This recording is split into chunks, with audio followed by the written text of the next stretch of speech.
जय मां कामाख्या, हर हर महादेव। अगर आपकी राशि मीन है तो यह जानकारी और यह वीडियो आपके कई महीनों के भविष्य को पूरी तरह से बदल देगा, 100%। क्योंकि राहु बाहुबली जो है 2 अगस्त 2026 से अपना नक्षत्र बदल रहे हैं। और जब नक्षत्र बदल रहे हैं तो इम्पॉर्टेंट है कि वो किस नक्षत्र से किस नक्षत्र में जा रहे हैं, किस नक्षत्र से किस में जा रहे हैं, ये सबसे बड़ा इम्पॉर्टेंट है। उस नक्षत्र का नाम है धनिष्ठा। धनिष्ठा का मतलब क्या होता है ये जान लो पहले। धनिष्ठा का मतलब होता है सबसे ज्यादा धनी। दूसरा अर्थ निकलते हैं संस्कृत शब्द का सबसे ज्यादा प्रसिद्ध, सबसे ज्यादा धनी और सबसे ज्यादा प्रसिद्ध। ये नक्षत्र भौतिक सुख सुविधा को दर्शाता है। इस नक्षत्र का स्वामी कौन है ये भी जान लो। इस नक्षत्र का स्वामी है मंगल। मंगल इस नक्षत्र का स्वामी है, मंगल ही मंगल है। मीन राशि के जातक को राहु का स्वभाव है कि वो जिस स्थान में बैठता है उस स्थान का 100 गुना देता है। अगर वो शुभ स्थान में बैठ गया तो शुभ शुभ शुभ 100 गुना देगा, अशुभ में बैठ गया तो अशुभ अशुभ 100 गुना देगा। एकदम क्लियर कट है उसका, उनका यही मोटो है कि भाई मैं जहां बैठा हूं वो दूंगा, गलत है तो गलत, अच्छा है तो अच्छा। मीन राशि के जातकों को आप लोग का बेस्ट है। शनि 7.5 से परेशान है, लेकिन राहत 2 अगस्त 2026 से 5 दिसंबर 2026 तक राहु देने वाला है। इस बात को जानिए। मीन राशि के जातक को बड़े ध्यान से अंतिम तक हमारे साथ बनी रहेगा। आपके लिए ये वीडियो बहुत बहुत बहुत इंपॉर्टेंट है, इस बात को जानिए। मीन राशि के जातक को सबसे पहले हम बात करें कि राहु अभी कहाँ बैठा है। तो राहु बैठा है आपके 12वें भाव में। 12वां भाव क्या चीजों का है? विदेश का है। अगर आप विदेश जाना चाहते हैं तो राहु आपके लिए रास्ता बनाएगा, पूरा पूरा बनाएगा। हाँ, ये बात अलग है कि नींद में वो थोड़ी खलबली मचाएगा, नींद जो है उसमें कमी लाएगा, पूरा सो नहीं पाएंगे। इनको क्लियर करना है नींद की जो इशू है, तो इस इश्यूज को अगर क्लियर करना है तो अंतिम तक बने रहिएगा, ठीक है। 12वें भाव में है तो गुप्त अवसर भी देंगे आपको, सडनली अवसर देंगे।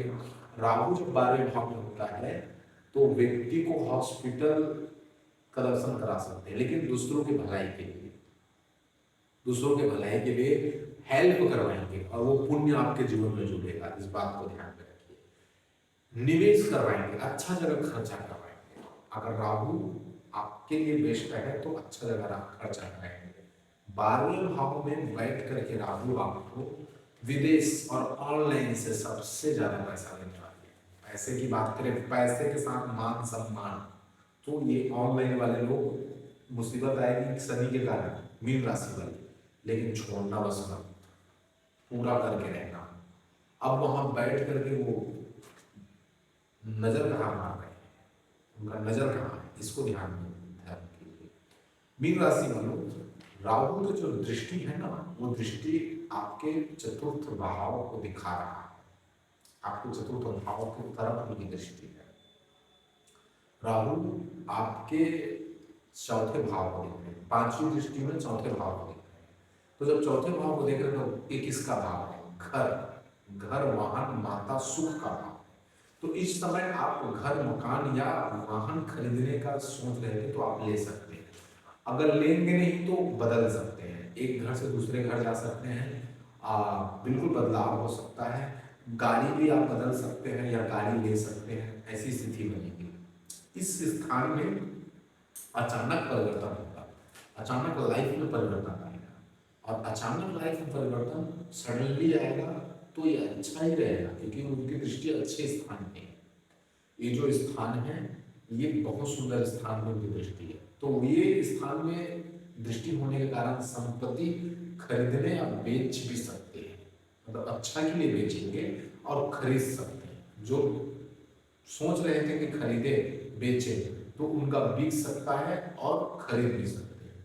ठीक है, इस टाइम 2 अगस्त से पूरे 5 दिसंबर तक मानसिक रूप से आपको शांति नहीं मिलेगी, उतार चढ़ाव जैसी चीजें रहेंगी, मानसिक रूप से उतार चढ़ाव रहेंगे। किस बात को ध्यान में रखिए, जो पास्ट में घटी जो घटना है ना, उसको आप सोचेंगे समझेंगे और उतार चढ़ाव मानसिक रूप से आपकी स्थिति बनी रहेगी। ठीक है, मीन राशि के जातकों को माता के सेहत का ध्यान रखिए, क्योंकि वो माता के भाव को देख रहा है। कौन? ये राहु। तो माता के सेहत का ध्यान रखना बहुत जरूरी है इस टाइम। मीन राशि के जातकों को इनका तो एक नजर हो गई, अब दूसरा नजर कहाँ मार रहा है? तो इनका दूसरा नजर जो मार रहा है वो है छठवां भाव। दूसरे नजर में छठे भाव को ये देख रहा है, दूसरे नजर में देख रहा है तो छठवां जो भाव वो है आपके शत्रुओं का, शत्रुओं का मूल रूप से विनाश कर देगा। प्रतियोगिता परीक्षाओं में ये सफलता देगा। मीन राशि के जातक को प्रतियोगिता परीक्षाओं में सफलता, लेकिन कर्म आपको करने के लिए शनि सिर में बैठा है, सिर में, और कर्म करोगे तो राहु देगा भी वो, क्योंकि राहु का सपोर्ट मिलेगा, अवसर देगा, चांस देगा, लेकिन भाई कर्म आपके ऊपर है ना। तो प्रतियोगिता परीक्षाओं में ये सफलता देगा, पूरा चांस देगा, कर्ज से आपको बाहर निकाल देगा। मीन राशि के जातक कर्जे में हो ना, तो कर्जे से बाहर निकाल देगा। कौन? ये राहु, पूरी तरह से ये 100%। अचानक आपको धन लाभ होगा ही होगा, जीवन में बड़े परिवर्तन होंगे ही होंगे, 100% होगा। राहु करेगा इसको, बिल्कुल करेगा, क्योंकि राहु कलयुग का राजा है। भगवान शंकर ने इनको आशीर्वाद दिया है कि तुम कलयुग के राजा होगे। अगर राहु नेगेटिव दे रहा है, मैं जितना भी बात बोला उसमें आपको लगता है कि यार ये बात तो सही नहीं है, राहु नेगेटिव दे रहा है, तो मैं आपको फिर रेमेडी कहता हूँ, वो है सावन का महीना। वो उपाय है सावन का महीना। ये पूरे सोमवार, पूरे के पूरे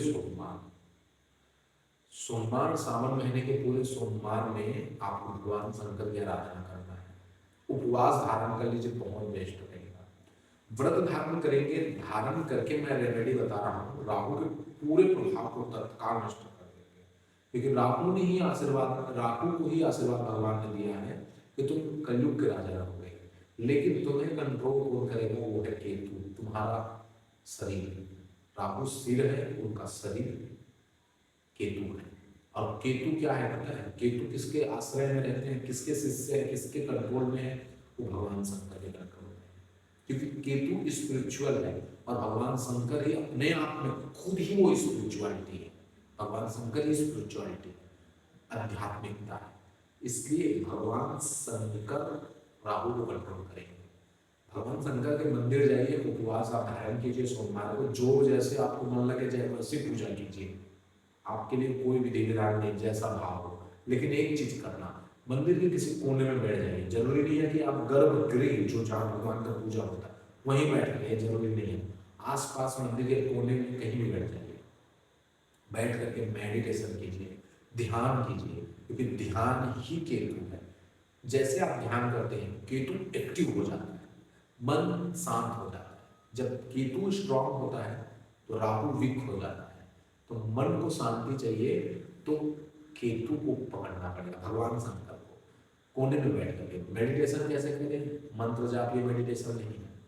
जो श्वास आ रही है उसे होशपूर्वक देखना कि हाँ भाई आ गया, कोई बात नहीं, आ गया। जा रही है उसे होशपूर्वक देखना कि चला गया। बस यही ध्यान है और कोई ध्यान नहीं। और ये ध्यान मैं नहीं कह रहा, ये विज्ञान भैरव तंत्र का जो भगवान शंकर ने माँ भगवती को बताया है कि ये ध्यान विधि है विज्ञान भैरव तंत्र का, जो रिकॉर्ड है विज्ञान भैरव तंत्र। और यही ध्यान विधि को भगवान बुद्ध भी करते थे, भगवान तथागत बुद्ध उनको करते थे यही ध्यान विधि। ये ध्यान विधि आपको देना सरल है, कोई तामझाम नहीं है। हाँ, कंट्रोल करोगे, कुछ टाइम कंट्रोल करोगे श्वास को, लेकिन धीरे धीरे होगा, पूरे 1 महीने में हो जाएगा। अब बात रही विशेष जानकारी के लिए, अगर खुद के जीवन को जानना है, खुद आप विचलित हैं, आपका रास्ता भटका हुआ है, तो आप इस नंबर पर व्हाट्सअप कीजिए, डिस्क्रिप्शन पर जाइए, वहाँ फीस है, नंबर भी है, यहाँ भी नंबर है, फीस है, उस फीस को पे कीजिए और हमसे बात कीजिए और बात करके रास्ता खोलिए। ठीक है। मीन राशि के जातक को 7.5 के कारण बहुत सारे परिवर्तन आपको देखने को मिल रहे हैं। अगर उसे आप अशुभ मानेंगे तो आपके लिए वो अशुभ है, अगर उसे शुभ मानेंगे तो आपके लिए वो शुभ है। ठीक है मीन राशि के जातक, अब आपसे विदा लेता हूँ। आप सबको पुनः हर हर महादेव, जय महाकाल।